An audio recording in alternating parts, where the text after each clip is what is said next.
Welcome back, venturers. It's time for another discussion about VNs. I am Emar, and together with Tauros, we venture into another topic for the day. Speaking of days, passage of time. It's time to discuss chronology in VS. So, Tauros, begin the flashback sequence. Yes, today we are going to be examining how unique time aspects can affect certain visual novels, and one title that jumped straight to my head was a typical example of a stat sim, Gaokao Love 100 Days. The basic plot is that the main character is a high school boy who is in the Chinese educational system. And for anyone who doesn't know, there's a test called the Gaokao, which you basically take at the end of high school. And it's an incredibly important educational test. And the better you score on it, the better your prospects for getting into a good college. And that is extremely important. And so with only 100 days, just a little over 3 months left before the big test, he, spur of the moment, confesses to his crush. And she accepts. They are now boyfriend and girlfriend. But the real struggle here is now you need to maintain your relationship with her while also studying and focusing for the biggest test of your life. And so that's where the stat sim elements come into this visual novel, where you literally have 100 days before the big test day, and each of those days, you go to school, or maybe it's the weekend, and you're given a whole lot of options as to what you're going to do for the day.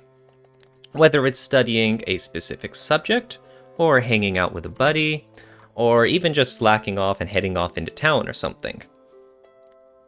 All of which have their own results and consequences.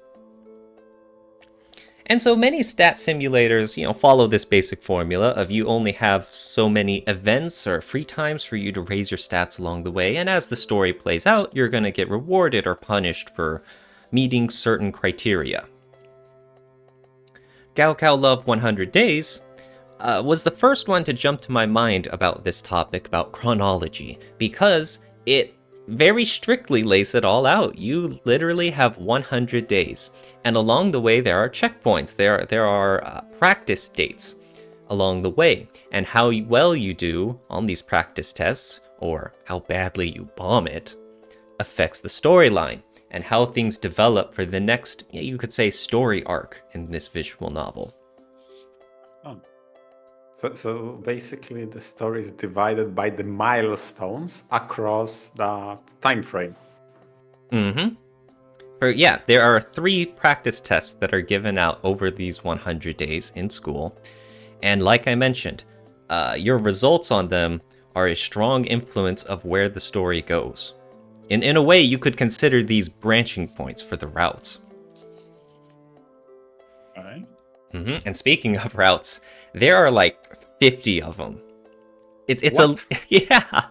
There is so much content in this VN. It's a little hard to say that they're a route, but I guess you could say they're more like a little branch. Some of them are huge and far-reaching, and they strongly affect the story, and some of them are more like branches, a late branch that comes from one of these big choices and stuff. But there's a whole ton of content and many different ways that this visual novel can go. Whether your main character is a slacker at heart and he's doing poorly and his parents are yelling at him about it and his life goes down a downward spiral. Or maybe, you're doing well on your tests and stuff, but your girlfriend's parents finds out that she's now has a relationship and her mom flips off the handle, and now you kind of have to deal with that as well. Or maybe there's another classmate who gets all up in your business and starts becoming a pseudo rival / friend, or there is so much content available in this VN. One thing I really like about it is that a lot of stat sims, it feels like you have to beat yourself into shape to meet certain criteria. And they're hidden, and you don't know what happens until suddenly you die because your knot tying skills were not good enough. And I'm like, how the hell was I supposed to know that? But in Gaokao Love 100 Days, it always felt the opposite. It felt like whatever choices you made affected the life you were living, and whatever events played out in the story were a result of your actions, not the other way around in other stat sims. So it's less about gates in those milestones being the dead ends or ending the story, but rather it's living with the consequences of how you got here. Okay. But yeah, back to the point of the chronology aspect, is that time is a very strict and very ever-present deadline coming up to you. There's always a counter every day when you decide what to do of how many days left you have until the big Gaokao test. And as they count down, you could see your stats resolve, you see the story play out, but you always feel that tick-tock of the clock in the background, and quite literally, your days are numbered. Oh god, yeah, the countdown. Yes. In fact, it's very interesting. Oh, because yeah, go you talk about a prospect of a VN which pretty much on the cover tells you, okay, you have 100 days to finish this title. I mean, in-game days. Use it wisely. That's a big message of it. Depending on how you use it, your life can turn out a variety of different ways. And in fact, one criticism I have of this VN is that it holds itself too strongly to this 100-day calendar. Because, just like in real life, for the last month, there is no school. Because they in the Chinese educational system or whatever, they simply leave the students for self-study, for you to focus on your own, growth and your own weak points and shoring up your own knowledge. And so they leave that to yourself. And so in this visual novel, like all of the routes or storylines or whatnot, have their climax on the last day of school. So then you're left at this big cliffhanger, you're left at the climax where you're waiting for things to resolve, and then it's 30 days of you doing self-study in your room. Wait, do you literally have that in the game? The next 30 event? Oh, yes, God. The next 30 events is very dry, and it's just you preparing for what may come. And so it's so weird. The story just kind of slams on the brakes. Wait. 30 days, like a third of the way left in this 100-day journey, and you're just like, okay. So you're telling me, for all the criticism that some VNs get from time skips, right? Oh, why the hell did you skip the important part? And this title gets a criticism of like, why didn't you skip to the climax? Exactly. I understand that if you were to reorganize that, or if you were to kind of glaze over those last 30 days, it's like, okay, well, that might mess up this 100-day countdown. And, that's the main draw of this VN. That's literally its title, Gaokao Love 100 Days. But instead, what we have now is just such the weirdest lack of drama I've ever seen in a VN. It's just a very long holding pattern of just you going into your menu and clicking your option for the day, and then you go to bed and you wake up for the next day and just repeat. It's such a weird approach to keep the premise of 100 days. Then it has to be 100 days, even if the last 30 are so boring as to snooze. Well, those are the prices we pay to keep things chronologically intact. We will obey time in this visual novel. Yes, exactly. Time must be obeyed.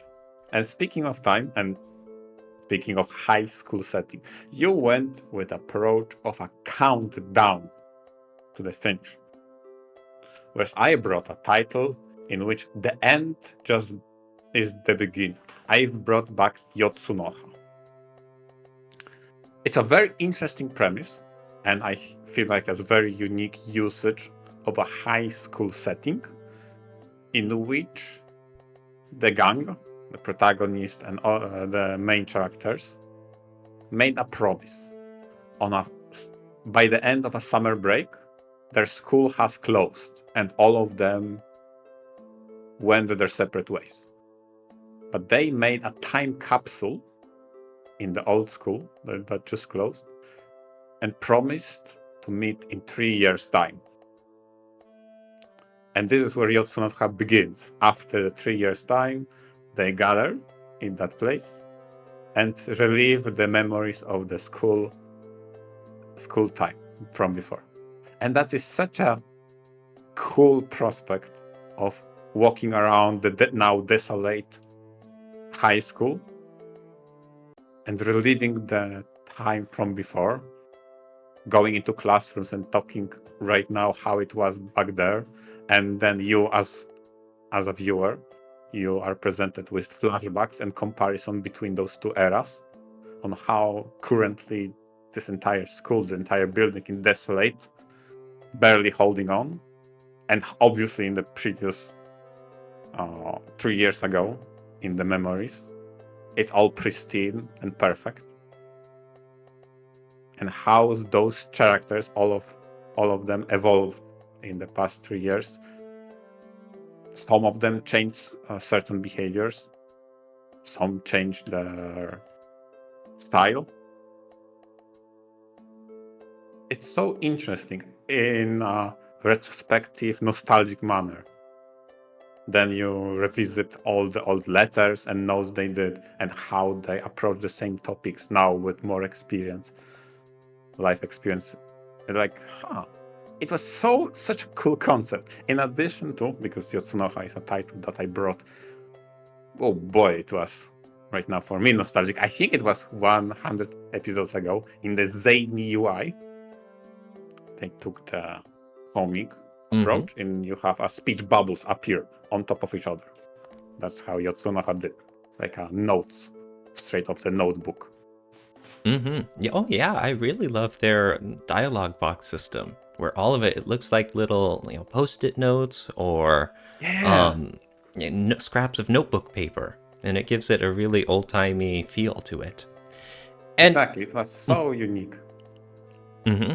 And even more so, you mentioned that it's a big theme of this is the whole reminiscence of them coming together and in their time capsule and thinking about their old high school days. So this takes place later. Are there ever any flashbacks back to their high school times, or is it like entirely, from the present looking back at their past? Both. So it's not entirely, but sometimes they are looking from the present into the past. But in between days, because that's mostly when it happens, in between days when the protagonist goes to sleep, then he dreams of the days that were in the past. And some of them are super cool, like they gathered again and they visit the art room, the class, where they had classes about painting, right? And one of the exercise was to paint each other, right? They gathered in pairs and painted. Okay, fair enough. So he dreamed about it, and the next day they said, okay, let's do it again, like we did before. They found abandoned art supplies and tried to recreate those moments. And that felt super sweet. Oh, wow. Yeah, you're right. The Gaokao example was a high school experience of looking to the future, counting down to the future. But in this case, exactly, like you mentioned with Yotsunoha, it's very much a very open-ended look back on the past. Oh. Yeah, and it's not only about the environment, how it changed, but also how the people changed. One of the member of the party, of the gang, is a very airheaded character, and in the past she was taken advantage of a lot, in pranks or being bullied. But now she's way more on guard for that kind of behavior, and because of that, she grew more suspicious, even towards protagonists who, mostly jokingly and friendly, poked fun of her, but now she grew up to be more defensive on that front. Like, yeah, because people change based on the things that happened in the past. On behavior persists. I mean, she is still gullible in a lot of areas, but she's way more on guard. In the past, she wouldn't question weird proposals, like let's go hunt some cicadas out in the garden, whatever. But now she's like, wait a moment, are you trying to fool me?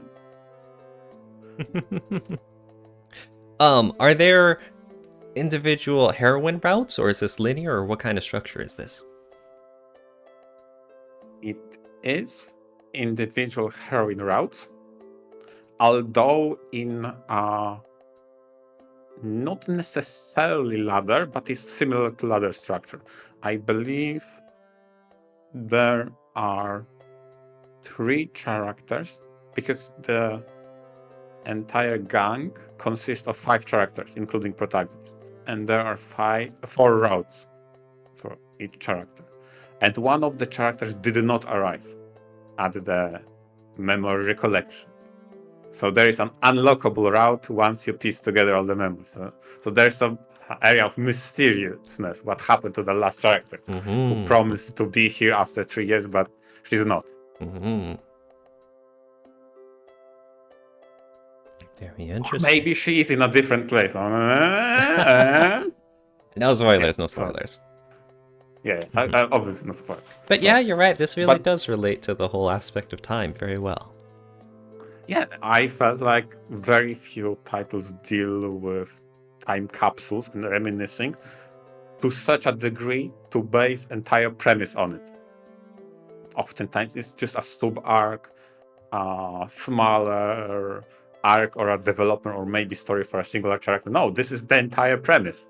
This is it. And that is impressive. That is so unique approach to high school, because in a one way it is kind of high school setting, but it's not. They aren't really in a school. They aren't really in a class setting, but they kind of are at the same time. And yeah, you like the title? Oh, damn. That's one. You know, this is something I struggled to talk about recently when I mentioned Mashiro Iro.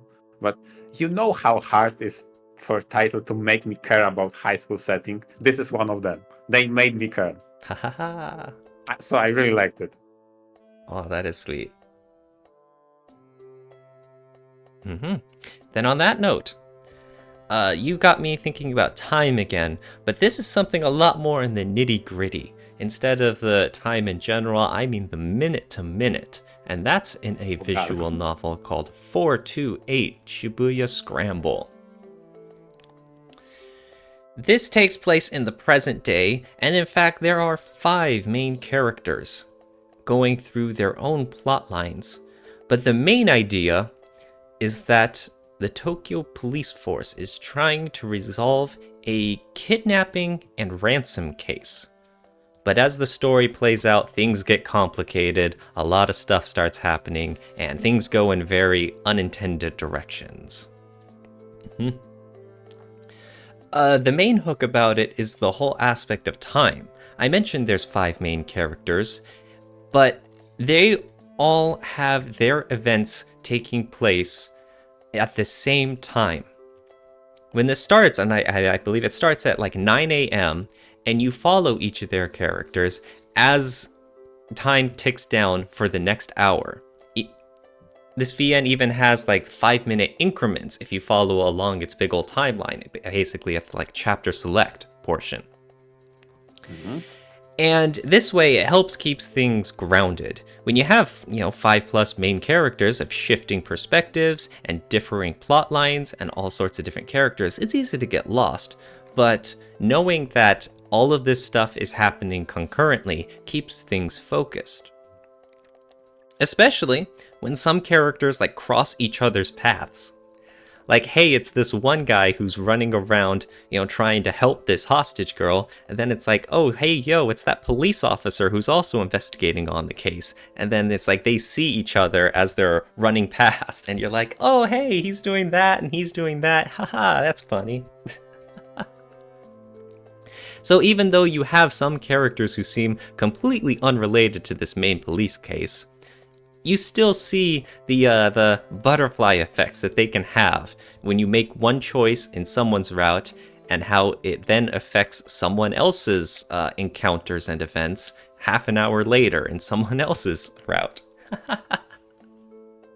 Every time you bring 4 to 8, Shibuya Scramble, the mere fact of multiple perspectives combined with choices in a given perspective sounds impressive.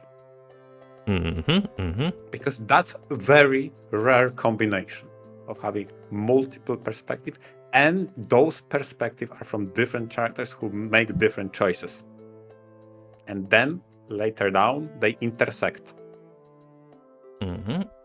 Absolutely. That's a strong aspect of 428, and one thing that I think it really does well, in that you have a very tightly woven plot.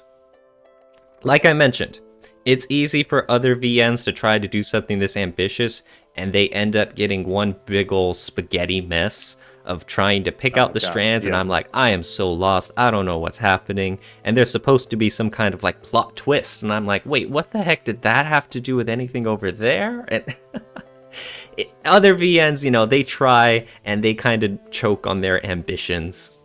But 428 is very smart about it.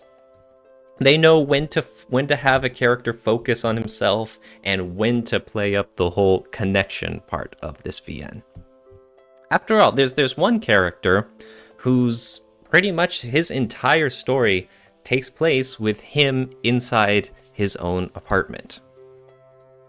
And he does, he views the events of the outside, but it's always through like the police force and communications or just observing things on the news or radio. He has a very detached connection to everything else going on in the visual novel. And that plays to his story in the sense that he is detached from the world and he goes through his own personal struggles in his route. And so when you get to see developments occurring and you realize that, oh, hey, this stuff happened like a few hours ago, or even breaking news like a few minutes ago, it's like that's how the information is leaking out from other people's experiences and they're reaching him. Oh. Yeah, that whole semblance of time of everything being contained as the clock ticks down really helps keep it connected. Especially since everything takes place, one chapter is basically a 1 block of a 1 hour block. There we go. Okay. So like you have to, when the game starts at like say 9 a.m., you have to go through everyone's perspective, each different main character, and solve it themselves to the end of the hour, to 10 o'clock. Successfully. And once you get all of those 5 characters to the hour mark, then you can unlock the next chapter. And now here's 10 a.m. Okay, so it's more structured in a parallel way. You have to follow in those 1 hour blocks. You cannot go, I don't know, with one chapter, go ahead. That is correct. Because it wouldn't make sense for interlocking choices that you haven't made it with others. Okay, that affect the next chart. Okay, makes sense. Exactly. So in this way, it can still keep itself feeling like an unfolding story, chapter by chapter, even though you have a whole lot of freedom. So yeah, 428 is one of the more unique VNs I've seen that really incorporate the aspect of time. Of the global clock ticking down in the background minute by minute, and you can see exactly what each character is doing for every like 5-minute increments and what every other character was doing at their time somewhere else. I'm trying to picture how a chapter of Shibuya Scramble would look like. And I feel like having that separation of blocks would make it really nice to piece it all together. So now I can slot in that character and that time frame to this set of events they participated in. Mm-hmm. That makes actually for a very comprehensive story you can follow through, even though you monitor a lot of characters and happenstances in parallel. Mm-hmm. Yeah, chapter select is great for all those visual learners out there. Yes, yes. So that's a very interesting pick for mine. But what about you, MR? Speaking of interesting picks about timey-wimey and interwoven stories, oh boy, I couldn't pick a more convoluted title than BlazBlue.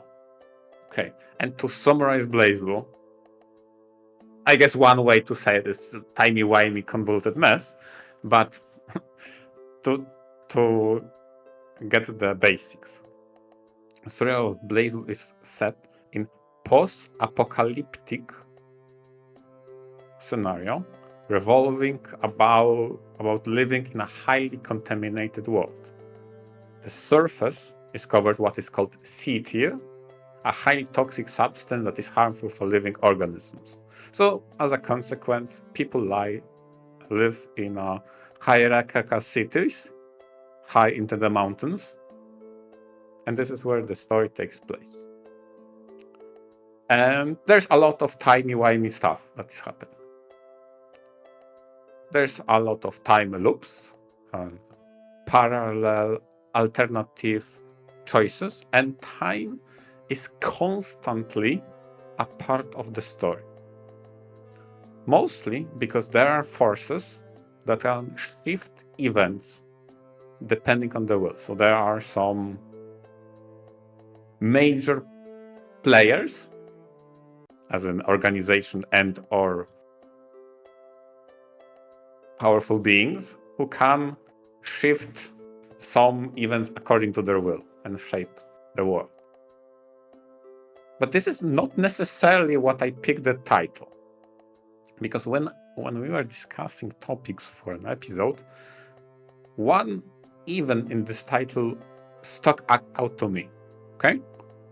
And in a lot of VNs that deal with crazy events happening, or sometimes with amnesia, okay? As well, you have a stand-in a way, a character through which you observe the world.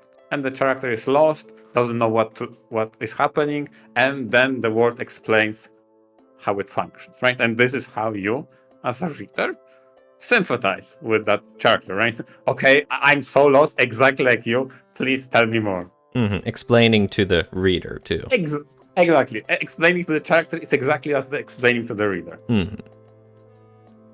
But there's one moment in the BlazBlue that is not that and takes you by surprise.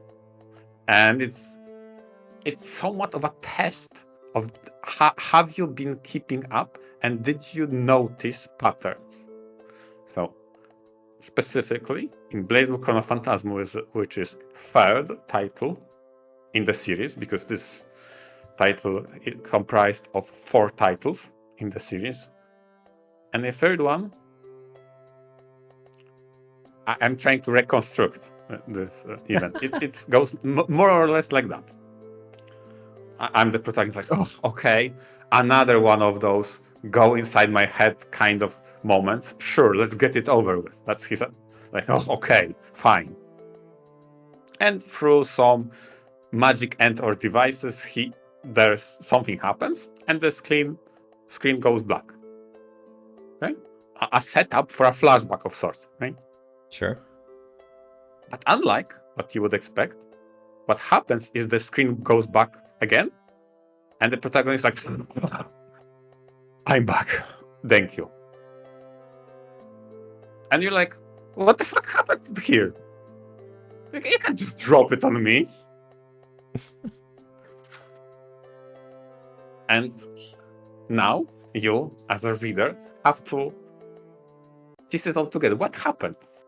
And slowly, once you understand the story from different perspectives and different branches, because this title Chrono Phantasma is told from 3 different perspectives. In one of those perspectives, in a certain moment, an unknown character arrives that has amnesia. He doesn't know where it is, and he kind of guides the story from that point. And it is revealed that through some way or other, you could influence the past for a moment. And that brief pause in one of the perspectives, in which a character that was so disconnected, doesn't know what is happening, influenced the past in such a fundamental way, everything was set in stone to happen as it is right now, that led to this moment. And it was like such a whiplash of a moment. And I felt like this title keeps you on your toes, preparing some sort of an, I was sorry, in quotes, exam of, are you paying attention what is happening? Because what is happening currently references the events from the past. Mm. And this was probably my favorite moment, the brief transition between screens, how it fades to black and fades back in. Nothing happened. Like maybe 5 seconds passed since one to the second. But there was so much content in between those two scenes in a different perspective that changed the entire context. And I was impressed at that moment. And I feel that title really did it really well. There are other examples, and the one I'm willingly chosen to scroll in the background. There's one of the new characters that got introduced in this title. She finds the protagonist Ragnar laying on the floor, and she is the healer. She has the magic of healing. And it just so happens you, as a reader, get the feeling she knows him. He doesn't know her. Something is not quite right. And if you are really observant, you may notice that she bears a lot of similarities in both speech and mannerism as a character that Ragnar grew up with in the past.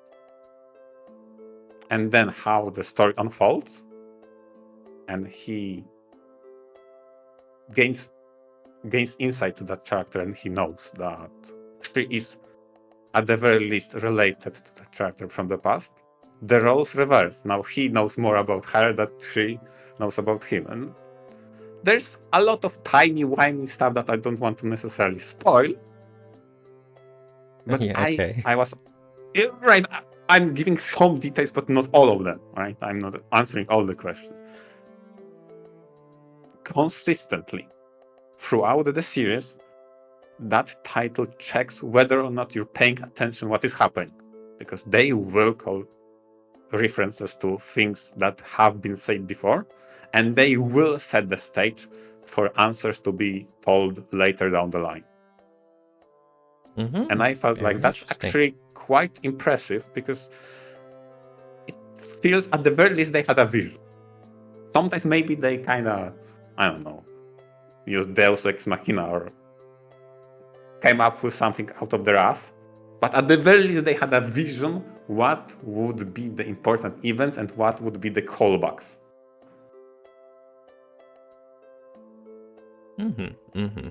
Okay. When we thought of this topic about all sorts of chronology and time and aspects, I thought for sure, oh, there's going to be one example here of all the very convoluted time travel, back and forth, retcon kind of title, where the story goes backflipping over itself 5 times over. Yeah. And I thought, here we are. Here's Blaze Blue. And here we are. Yeah. It's cool stuff. But yeah, it's very interesting all the many different ways it experiences its story.